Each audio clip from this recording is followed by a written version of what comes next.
Dan started F-bombing me until the cops told him to cool it or he'd be in cuffs regardless if I wanted to press charges.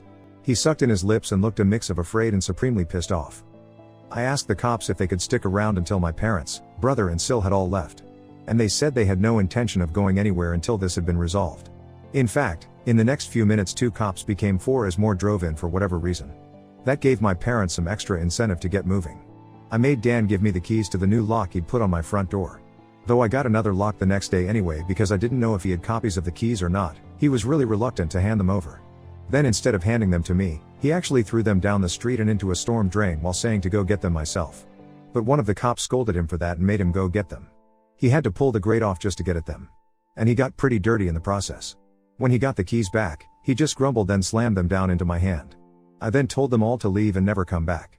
My mother said I'd be disowned for this, as if that were some kind of threat to me. And I voiced that to them. Then in an overly sarcastically I said something along the lines of, "Oh no. That means I won't get to come to any holidays with you guys where I always get treated like shit by you all anyway. Because Dan has always been your obvious favorite. You treated all me so badly when I was growing up that if Dan ever needs an organ donor, I wouldn't give him anything. So do like you always told me to do when I was mistreated by all of you, and suck it up." My parents were floored after I said all of that.